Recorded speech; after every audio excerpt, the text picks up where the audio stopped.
Gentlemen, welcome back to the analysis of YOLENO TV. I hope you're well from wherever you watch this channel. Serikali ya Rais Samia Suluhu Hassan imechukua hatua za kurejesha utangamano katika nchi yetu, ambao sasa nchi yetu ni shwari na kila mtu anafuata utawala wa sheria. Lakini ni dhamira ya Rais Samia Suluhu Hassan kuhakikisha kwamba tunaanzisha mazungumzo ya maridhiano ili kuhakikisha hata hao wachache wanapata nafasi ya kusikilizwa ili kuwa na taifa lenye amani na umoja na kuendelea kuwa mfano wa utulivu katika Afrika na dunia. Rais Samia Suluhu Hassan amenituma niwahakikishieni kwamba nchi yetu ni salama na tulivu na iko tayari kupokea wageni wa aina mbalimbali kutoka duniani kote kwa mafanikio ya nchi zetu zote. Lakini pia nitumie nafasi hii kuwashukuru sana kwa niaba ya Rais Samia Suluhu Hassan viongozi wa SADC waliofanikiwa kufika kwenye siku ya uapisho wa Rais Samia Suluhu Hassan. Lakini pia nawashukuru viongozi waliotangulia kuzungumza kabla yangu ambao wametoa pongezi za dhati kwa Rais Samia Suluhu Hassan.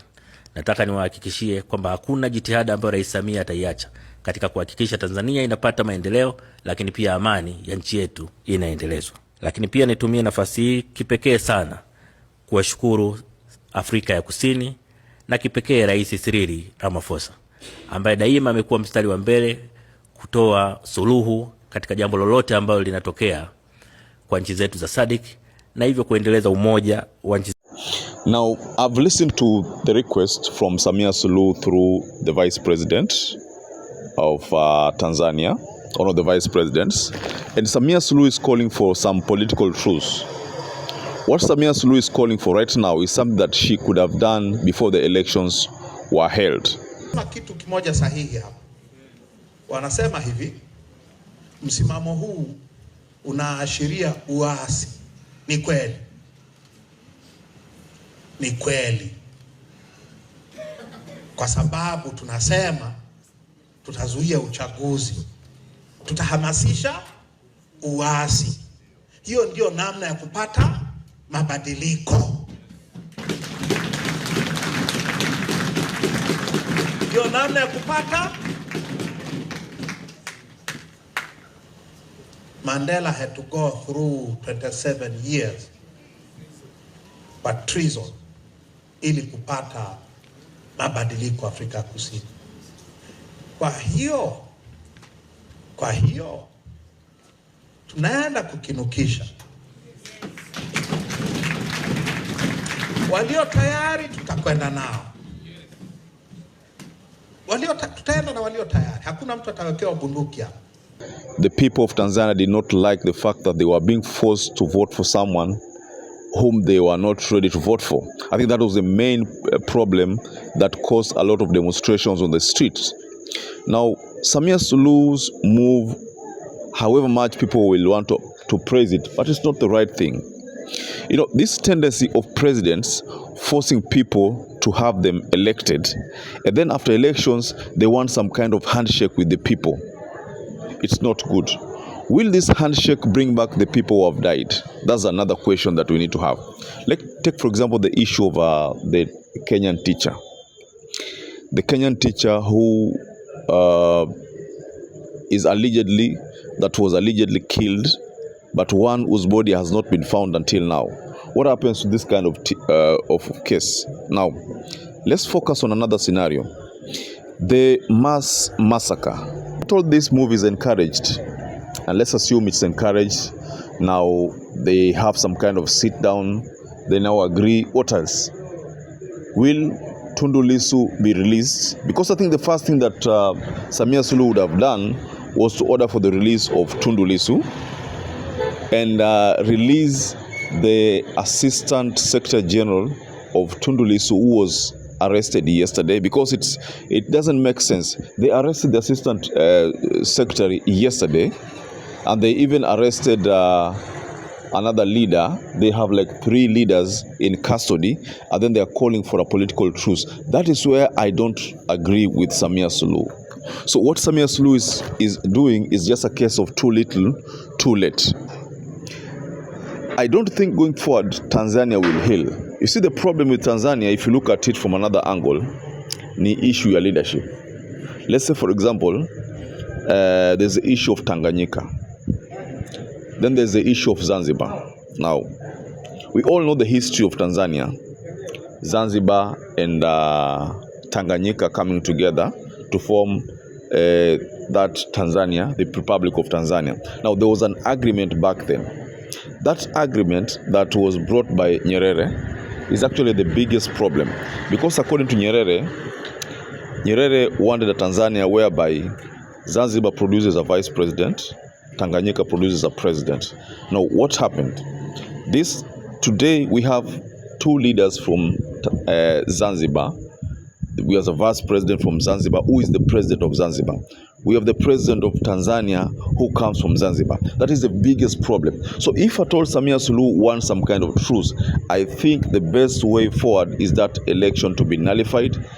They work on the electoral laws, they have an interim government, then they organize another election. I think that is the only way Tanzania will heal. But until that is done, I do not think Tanzania will heal. That is not going to happen. Tanzania is not going to heal just because he has called for some kind of national healing. You know, this is what most dictators do. They force themselves into power. After forcing themselves into power, what happens is that they start to organize some kind of reconciliation. Now they are again being praised just because they have tried to organize some reconciliation, but again they are still clinging to power. You know, if at all this move is allowed, then dictators in Africa will take the same route. I am foreseeing a scenario, because I've seen what Museveni has been saying. Museveni is most likely going to adopt the same. Museveni has warned everyone because he knows it is going to take that presidency by force. Now let's take a look at this. Museveni forces his way into presidency. He wins by force. There is skirmishes. Then he calls for truce, reconciliation. You see, this is one thing that Africans should reject totally. Why didn't Samia Suluhu call for this kind of dialogue before the election, so that they can have a sit down between her team and the opposition team, so that they can come to an agreement on the electoral laws? Because it doesn't make sense. Tanzania, once you are given the certificate as the winner, there is nowhere someone can contest those elections. Nowhere. I mean, you're just given the certificate, that's it. You know, if someone wants to contest, should wait for another 5 years. So this is the main reason why the issues in Tanzania will not be addressed now. The first thing that Samia Suluhu should do, if one of his advisors, is to release Tundu Lissu. The second thing that Samia Suluhu should do is to allow for an interim government and an election be held maybe after 6 months, another election with agreed electoral laws. That is the only way Suluhu can heal the nation. But if that cannot be done, I do not think Suluhu is going to make it.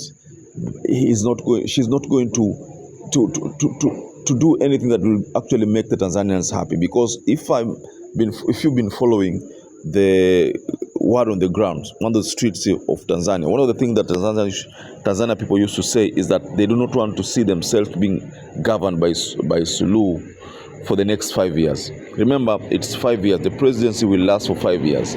So they don't want to see themselves in a situation whereby Samia Suluhu is their president for the next 5 years. So I think this is the biggest problem. So for that to be solved, Samia Suluhu must release Tundu Lissu, must release all the political prisoners, just like it was communicated by the US. Samia Suluhu must again allow another fresh election to be done. But of course, that is not something that she's going to allow. If she allows that, maybe Tanzanians wataanza kumuona kwamba she's starting to be like a leader. But that cannot be done in Africa. No African leader has ever allowed a repeat election. The only time it happened in Africa was in Kenya, when the Supreme Court nullified an election.